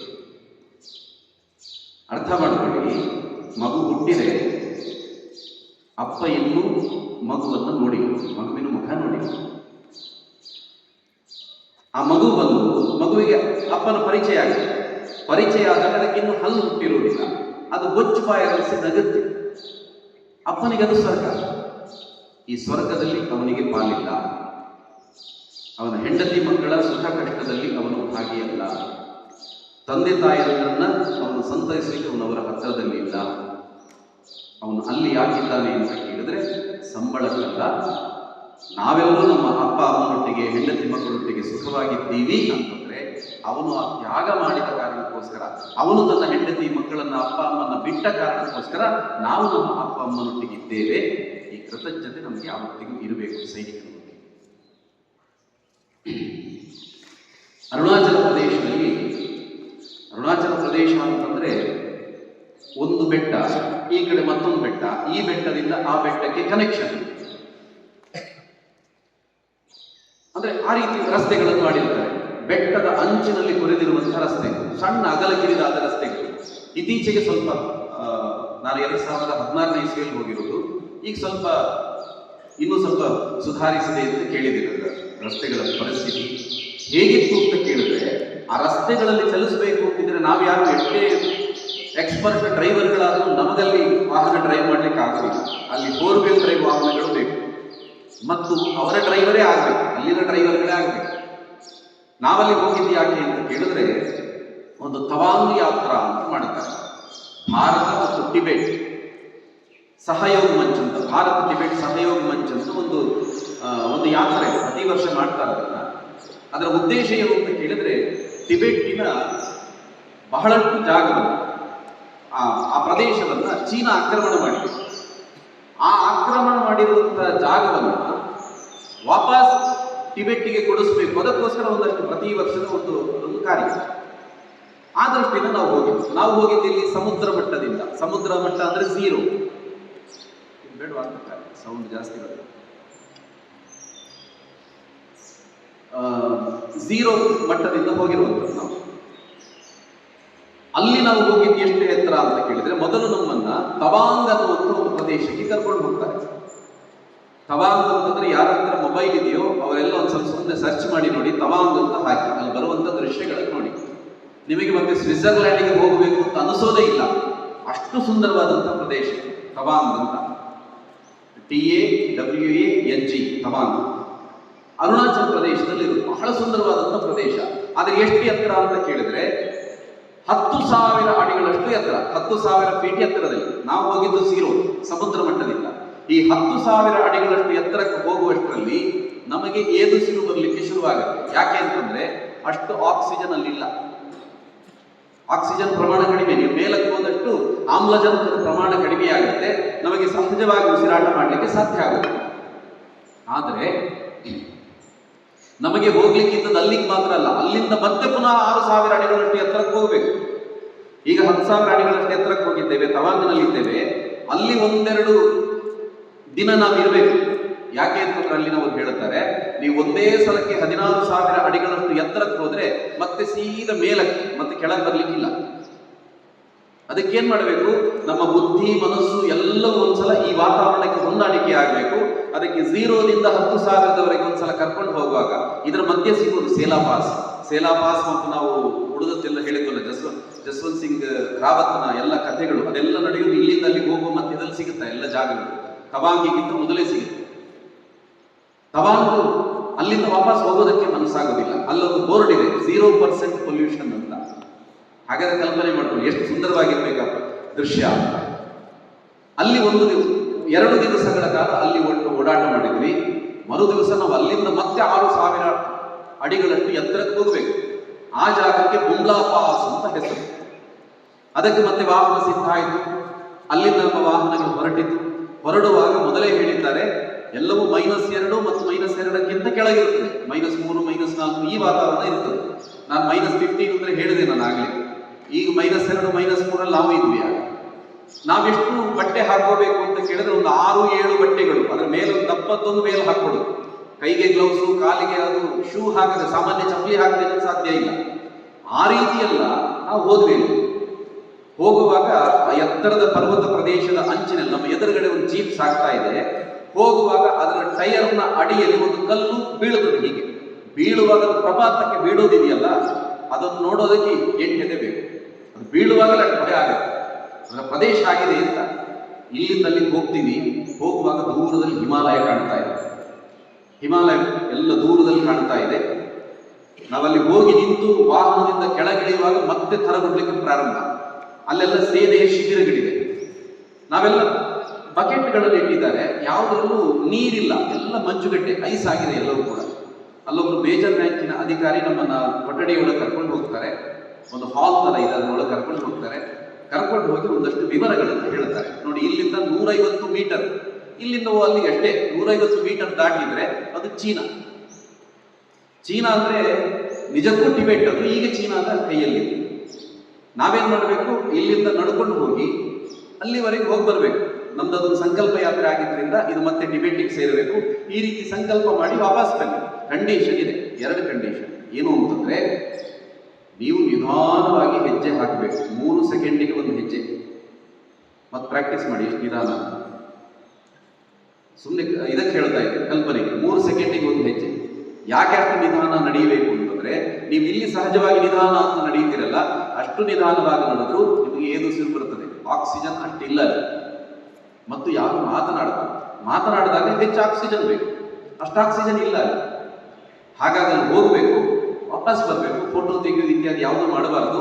ಯಾಕಂದ್ರೆ ಇಲ್ಲಿ ಫ್ಲಾಶ್ ಆದರೆ ಅಲ್ಲಿ ಚೀನಾ ಕಾಣುತ್ತೆ. ಆ ರೀತಿ ಬಿಟ್ಟು ರಕ್ಷಣಾ ದೃಷ್ಟಿಯಲ್ಲಿ ಯಾವುದನ್ನು ಮಾಡಬಾರ್ದು ಅನ್ನೋದು ಒಂದಷ್ಟು ಇದನ್ನು ಕೊಟ್ಟು ನಾವು ಹೋಗಿ ಬಂದ್ವಿ. ಒಂದು 20 ನಿಮಿಷ ಆಗಿರ್ಬೋದು. 20 ನಿಮಿಷದಲ್ಲಿ ನಮಗೆಲ್ಲ ಎದುರಿಸಲು ಬರ್ಲಿಕ್ಕೆ ಪ್ರಾರಂಭ ಆಗಿದೆ. ನಮಗಲ್ಲಿ ಇನ್ನೊಂದು 5-10 ನಿಮಿಷ ನಿಲ್ತೇವೆ ಅಂದ್ರೆ ನಮಗೆ ನಿಲ್ಲಿಕ್ಕೆ ಸಾಧ್ಯ ಇಲ್ಲ. ಅವ್ರು ಸೈನಿಕರೆಲ್ಲ ಹೇಳ್ತಾರೆ, ತಕ್ಷಣ ವಾಪಸ್ ಹೊರಡಿ. ಯಾಕಂದ್ರೆ ಈಗ -2 ಇದೆ, ಇದು -3ಕ್ಕೆ ಹೋಗಿ, 4ಕ್ಕೆ ಹೋಗಿ, 5ಕ್ಕೆ ಹೋಗಿ ಆ ರೀತಿ ಕೆಳಗಿಳಿಯುವುದಲ್ಲ. ಅಲ್ಲೇನಾದ್ರೂ ಪರ್ವತದಲ್ಲಿ ಹಿಮಪಾತ ಆದ್ರೆ -2 ಇದ್ದದ್ದು ಒಂದೇ ಸಲಕ್ಕೆ -20 ಆಗ್ಬೋದು. ಹೊರಡಿ ಕೆಳಗೆ ಬಂದು ನಮಗೂ ಹೋಗ್ಬೇಕಿತ್ತು. ಬಂದಾಯ್ತಲ್ಲ, ಬಂದೇ ಆಯ್ತು, ಮುಂದಾಯ್ತು, ವಾಪಸ್ ಹೊರಡೋಣ ಅಂತ ಆ ರೀತಿಯ ಭಾವ ಬರ್ತಾ ಇತ್ತು. ತಕ್ಷಣ ನಮ್ಮ ವಾಹನಗಳನ್ನು ಹತ್ಕೊಂಡು ನಾವೆಲ್ಲ ಕೆಳಗಡೆ ಓಡಿ ಬಂದ್ವಿ.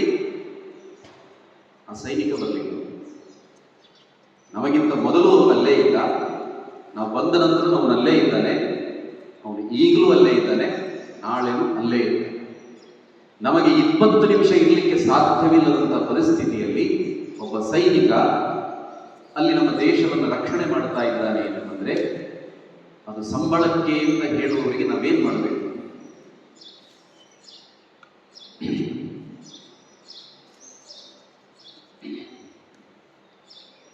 ನಮ್ಮ ಪುಲ್ವಾಮಾ ದಾಳಿಯಾಗಿ ನಮ್ಗೆ ಗೊತ್ತಿದೆ, ಸುಮಾರು 54 ಮಂದಿ ಸೈನಿಕರು ಪ್ರಾಣ ಕಳ್ಕೊಂಡ್ರು. ಪುಲ್ವಾಮಾದಲ್ಲಿ ಎಲ್ಲ ಸೈನಿಕರು ಒಂದೇ ವಾಹನದಲ್ಲಿ ಬರ್ತಾ ಇರುವಾಗ ಅದನ್ನು ಸ್ಫೋಟಿಸಿ 2019 ಇಸ್ವಿಯಲ್ಲಿ ಆಯ್ತು. ನಮ್ಗೆಲ್ರಿಗೂ ಬಹುಶಃ ಎಲ್ರಿಗೂ ಗೊತ್ತಿದೆ ಆ ಘಟನೆ. ಅಲ್ಲಿ 54 ಜನ ಪ್ರಾಣ ಬಿಟ್ಟರು. ಆಮೇಲೆ ಹೇಳಿದ್ರು 2019ರಲ್ಲಿ ನಡೆದಂತ ಘಟನೆ. 54 ಜನ ಪ್ರಾಣ ಬಿಟ್ಟು ಇಡೀ ದೇಶಾದ್ಯಂತ ನಾವೆಲ್ಲ ಅವರಿಗೋಸ್ಕರ ಶ್ರದ್ಧಾಂಜಲಿ ಕಾರ್ಯಕ್ರಮ ಇತ್ಯಾದಿ ಎಲ್ಲವೂ ಮಾಡಿ ಅಲ್ಲಿ ತೀರ್ಕೊಂಡಂತಹ ಸೈನಿಕರ ಒಟ್ಟು ಪರಿಸ್ಥಿತಿಗಳು ಹೇಗಿತ್ತು ಅಂತ ಬೇರೆ ಬೇರೆ ಪತ್ರಿಕೆಗಳೆಲ್ಲ ಸಂಗ್ರಹ ಮಾಡಿ ಓದಿದಾಗ, ಅದು ಓದುವಾಗ ಪತ್ರಿಕೆ ಒದ್ದೆ ಆಗ್ತಾರೆ. ಒಬ್ಬ ಅವಧೇಶ್ ಸಿಂಗ್ ಯಾದವ್ ಅಂತ, ಅವನು ಉತ್ತರ ಪ್ರದೇಶದವನು. ಅವನು ರಜೆಯಲ್ಲಿ ಮನೆಗೆ ಬಂದಿದ್ದ. ಮನೆಗೆ ಬಂದು ತಂಗಿಗೆ ಹೇಳಿದ್ದ, ತಂಗಿ ಹತ್ರ ಹೇಳಿದ್ದ, ಮುಂದಿನ ಹೋಳಿಗೆ ನಾನು ವಾಪಸ್ ಬರ್ತೀನಿ ಅಂತ. ಹೋಳಿ ಹೊತ್ತಿಗೆ ವಾಪಸ್ ಬರ್ತೀನಿ. ಅಲ್ಲೆಲ್ಲ ಸ್ವಲ್ಪ ಹೋಳಿ ವಿಶೇಷ ತುಂಬ, ಅವರ ಮನೆಯಲ್ಲೆಲ್ಲ ತುಂಬ ವಿಶೇಷವಾಗಿ ಅದನ್ನು ಆಚರಣೆ ಮಾಡ್ತಾರೆ. ಒಂದು 2-3 ದಿವಸ ಬಣ್ಣ ಹಾಕೊಂಡು ಬಹಳ ಅವರು ಮನರಂಜನೆಯನ್ನ ಅಲ್ಲಿ ಮಾಡ್ತಾರೆ. ಅದಕ್ಕೆ ಅಣ್ಣ ಹೇಳಿದ್ದ, ಈ ಸಲ ಖಂಡಿತ ಹೋಳಿಗೆ ನಾನು ವಾಪಸ್ ಬರ್ತೀನಿ ಅಂತ. ಪರಿಸ್ಥಿತಿ ಹೇಗಿತ್ತು ಅಂತಂದ್ರೆ, ಪುಲ್ವಾಮಾದಲ್ಲಿ ಅವಧೇಶ್ ಸಿಂಗ್ ಯಾದವ್ ತೀರ್ಕೊಂಡ. ಅವನ ಶವವನ್ನು ಮನೆಯ ಮುಂದೆ ಇಟ್ಟಿದ್ದಾರೆ. ತಂಗಿಯಲ್ಲಿ ಕುಳಿತುಕೊಂಡು ಹೇಳ್ತಾ ಇದ್ದಾರೆ, ಹೋಳಿಗೆ ಬರ್ತೀನಿ ಅಂತ ಹೇಳಿದ್ದೀಯಲ್ಲ, ಮೈ ತುಂಬ ಬಣ್ಣ ಇದೆ. ಇನ್ನೊಬ್ಬ ಸೈನಿಕ, ಅವನಿಗೆ ಅವನು ರಜೆಯಲ್ಲಿ, ಅವನು ಹಾಗೆ ರಜೆಯಲ್ಲಿ ಮನೆಗೆ ಬಂದಿದ್ದ. ಅವನಿಗೆ ಎಂಗೇಜ್ಮೆಂಟ್ ಆಗಿದೆ, ನಿಶ್ಚಿತಾರ್ಥ, ಮದುವೆ ನಿಶ್ಚಿತಾರ್ಥ ಆಗಿದೆ. ನಿಶ್ಚಿತಾರ್ಥ ಅವನು ಹೋಗಿದ್ದಾನೆ, ಕರ್ತವ್ಯಕ್ಕೆ ಅಂತ ಹೋಗಿದ್ದಾನೆ. ಆವತ್ತು ಸ್ಫೋಟಗೊಂಡಂತಹ ಆ ಬ್ಯಾಗ್ನಲ್ಲಿ ಅವನೂ ಇದ್ದ. ಆವತ್ತು ಪತ್ರಿಕೆಯಲ್ಲಿ ನಾವು ನೋಡಿರಬಹುದು, ಆ ಉಂಗುರದ ಬೆರಳು ಹಾಗೆ ಕಾಣ್ತಾ ಇತ್ತು, ಉಂಗುರ ಕಾಣ್ತಾ ಇತ್ತು. ಇನ್ನೊಬ್ಬ ಸೈನಿಕ ಅವನು ರಜೆಯಲ್ಲಿ ಬಂದಿದ್ದ. ರಜೆಯಲ್ಲಿ ಬಂದು ವಾಪಸ್ ಕರ್ತವ್ಯಕ್ಕೆ ಹೊರಡುವಾಗ ಅವನ ತಾಯಿಗೆ ಕ್ಯಾನ್ಸರ್ ಇತ್ತು. ತಾಯಿಗೆ ಗೊತ್ತಿಲ್ಲ. ಡಾಕ್ಟರ್ ಹೇಳ್ತಾರೆ ಇನ್ನು ಸ್ವಲ್ಪ ದಿನ ಮಾತ್ರ ಬದುಕಿರೋದವರು, ಹಾಗಾಗಿ ಚೆನ್ನಾಗಿ ನೋಡಿಕೊಳ್ಳಿ ಅಂತ ಹೇಳಿದ್ರು. ಆದರೆ ಇವನಿಗೆ ಏನು ಮಾಡೋದು? ಅವನೊಬ್ಬನೇ ಇರೋದು, ಅವನೊಬ್ಬನೇ ಮಗ, ತಾಯಿ ಮಗ ಇಬ್ಬರೇ ಇದ್ರು. ಅಮ್ಮನಿಗೆ ಹೇಳ್ದ. ಅಮ್ಮ ಸ್ವಲ್ಪ ದಿನ ಇರೋದು ಅಂತ ಇವನಿಗೆ ಗೊತ್ತಿದೆ. ಅಮ್ಮನಿಗೆ ಹೇಳ್ದ, ಒಂದ್ಸಲ ನಾನು ಹೋಗಿ ಬರ್ತೀನಮ್ಮ, ಮತ್ತೆ ಪೂರ್ತಿ ರಜೆ ತಗೊಂಡು ನಿಮ್ಮ ಜೊತೆಗೆ ಇರ್ತೀನಿ, ನಾವು ಜೊತೆಗೆ ಇರುವ ಹೇಳಿ ಹೋಗಿದ್ದ. ಅಮ್ಮ ಈಗ ಮಗನ ಶವವನ್ನು ಎದುರಿಗೆ ಇಟ್ಕೊಂಡು ಅಳುತ್ತಾ ಇದ್ದಾಳೆ. ನಾನು ಇರುವವರೆಗೆ ಜೊತೆಗೆ ಇರ್ತೀನಿ ಅಂತ ಹೇಳಿದ್ಯಲ್ಲ ಅಂತ ಹೇಳಿ ಅಮ್ಮ ಅಳ್ತಾ ಇದ್ದಾಳೆ.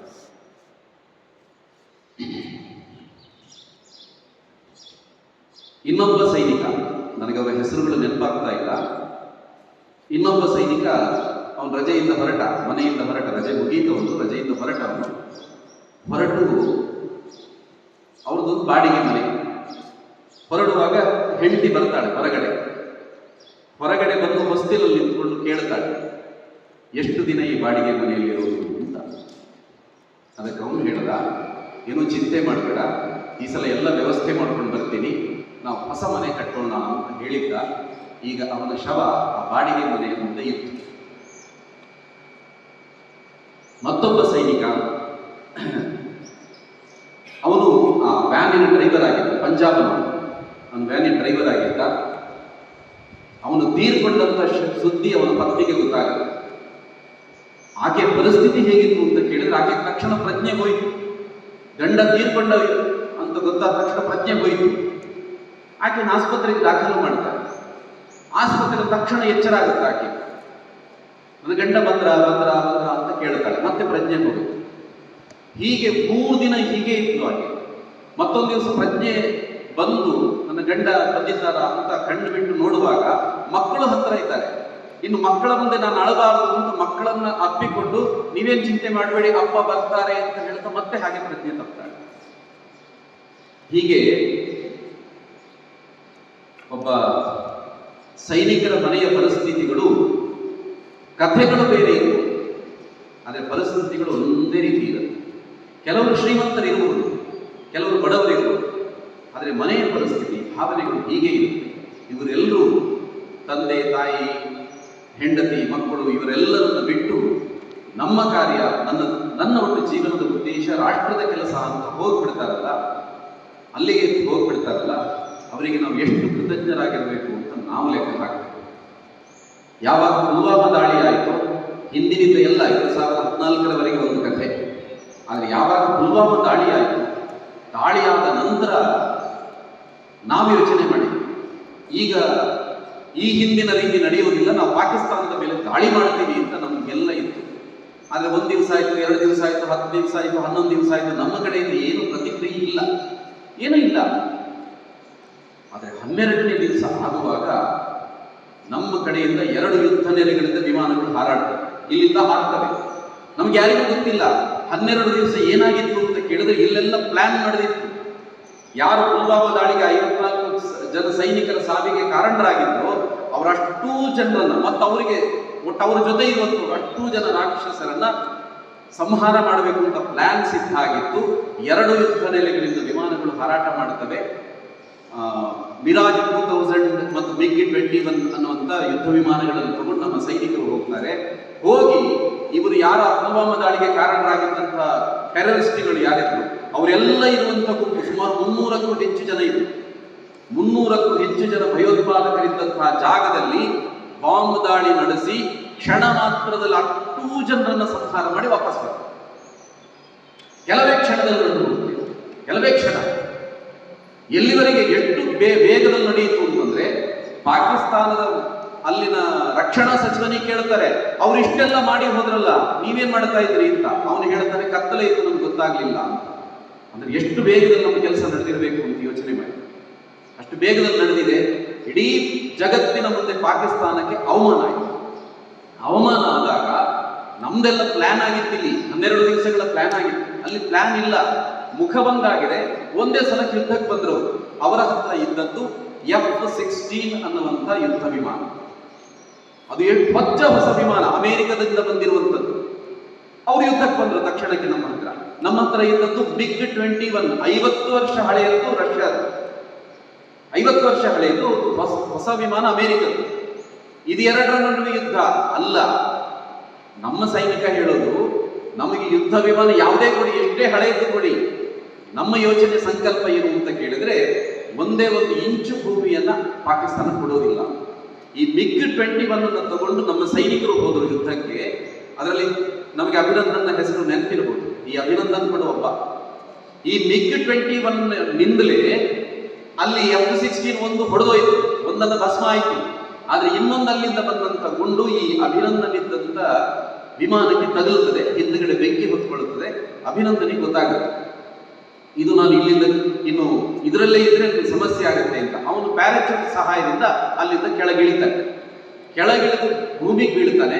ಭೂಮಿಗಿದ್ದು ಕಣ್ತೆರೆದು ನೋಡುವಾಗ ಗೊತ್ತಾಗುತ್ತೆ ಇದು ಭಾರತ ಅಲ್ಲ, ಪಾಕಿಸ್ತಾನ ಅಂತ. ಪಾಕಿಸ್ತಾನಿಯರಿಗೆ ಬಹಳ ಆನಂದ, ಬಹಳ ಖುಷಿ ಅವರಿಗೆ. ಅವರೆಲ್ಲ ಸೆರೆ ಹಿಡಿದ್ರು, ಅಭಿನಂದನನ್ನು ಸೆರೆ ಹಿಡ್ಕೊಂಡು ಹೋದ್ರು, ಬಂಧನ ಮಾಡಿದ್ರು. ಬಂಧನ ಮಾಡಿ ಭಾರತಕ್ಕೆ ಎಚ್ಚರಿಕೆ ಕೊಡ್ತಾರೆ. ನೀವು ಮೊನ್ನೆ ಬಂದೆಲ್ಲ 300 ಜನರನ್ನೆಲ್ಲ ಹೊಡೆದು ಹೋದ್ರಲ್ಲ ನೀವು, ಈಗ ನಿಮ್ಮ ಸೈನಿಕ ನಮ್ಮ ವಶದಲ್ಲಿದ್ದಾನೆ ಅಂತ ಎಚ್ಚರಿಕೆ. ಯಾವಾಗ? ಬೆಳಗ್ಗೆ 10 ಗಂಟೆ. ನಮ್ಮ ಕಡೆ ಏನು ಉತ್ತರ ಹೋಗಬೇಕು? ನಮ್ಮ ಕಡೆ ಮತ್ತೇನು ಸುದ್ದಿ ಇಲ್ಲ. ಆದ್ರೆ ಸಂಜೆ ಆಗುವಷ್ಟರಲ್ಲಿ, ಸಂಜೆಗೆ ಒಂದು 5 ಗಂಟೆಗೆ ಒಂದು ಸಭೆ ನಡೆಯುತ್ತದೆ ಭಾರತದಲ್ಲಿ ಅಂತ ನಮಗ್ಯಾರಿಗೂ ಗೊತ್ತಿರಲಿಲ್ಲ. ಸಭೆಯಲ್ಲಿ ಭಾರತದ ಪ್ರಧಾನಿ, ರಕ್ಷಣಾ ಮಂತ್ರಿ ಸೇರಿದಂತೆ 3 ಸೈನ್ಯದ ಪ್ರಮುಖರು ಸೇರ್ಕೊಂಡು ಒಂದು ಸಭೆ ಆಗುತ್ತೆ ಅಂತ. ಈ ಸಭೆ ಆಗುತ್ತೆ ಅಂತಲೂ ನಮಗೆ ಗೊತ್ತಿಲ್ಲ, ಆದ್ರೆ ಏನ್ ಪರಿಣಾಮ ಅಂತ ನಮಗೆ ಗೊತ್ತಿಲ್ಲ. ಆದ್ರೆ ಪಾಕಿಸ್ತಾನ ಗೊತ್ತಾಯ್ತು ಈ ಸಭೆ ನಡೆದ್ರೆ ನನ್ನ ಕಥೆ ಏನು ಅಂತ. ಅದಕ್ಕೆಲ್ಲ ಬೇರೆ ಬೇರೆ ಮೂಲಗಳಿಂದ ಹೇಳಿರ್ತಾರೆ, ನೋಡೋಣ ಸಭೆ ನಡೆಯುತ್ತೆ 5 ಗಂಟೆಗೆ, ಅದು ನಡೆದ್ರೆ ಈ ರೀತಿ ಕಥೆ ಆಗುತ್ತೆ ಅಂತ. 10 ಗಂಟೆಗೆ ಎಚ್ಚರಿಕೆ ಕೊಟ್ಟಂತ ಪಾಕಿಸ್ತಾನ 4 ಗಂಟೆಗೆ ದೂರವಾಣಿಯಲ್ಲಿ ಫೋನ್ ಮಾಡಿ ಹೇಳುತ್ತದು, ನಿಮ್ಮ ಅಭಿನಂದನನ್ನ ಯಾವುದೇ ಕಂಡೀಷನ್ ಇಲ್ಲದೆ, ಯಾವುದೇ ಷರತ್ತಿಲ್ಲದೆ ನಾವು ಬಿಡುಗಡೆ ಮಾಡ್ತೀವಿ ಅಂತ ಹೇಳ್ತಾರೆ. ಇದು ಇವತ್ತಿನ ಭಾರತದ ಶಕ್ತಿ. ಇದು ಇವತ್ತಿನ ಭಾರತದ ಶಕ್ತಿ. ಒಬ್ಬ ಸೈನಿಕನಿಗೋಸ್ಕರ ಅವನು ಒಬ್ಬ ಅಂತ ಬಿಟ್ಬಿಡ್ಲಿಕ್ಕಿಲ್ಲ. ಇಡೀ ದೇಶದ ಜನ, ಅದಕ್ಕೆ ದೇಶವನ್ನೇ ಬಲಿ ಕೊಟ್ಟರೂ ತೊಂದರೆ ಇಲ್ಲ, ಅವನನ್ನು ಉಳಿಸ್ಕೊಳ್ತೀವಿ ಅಂತ ಆ ಮಟ್ಟದ ಯೋಚನೆ.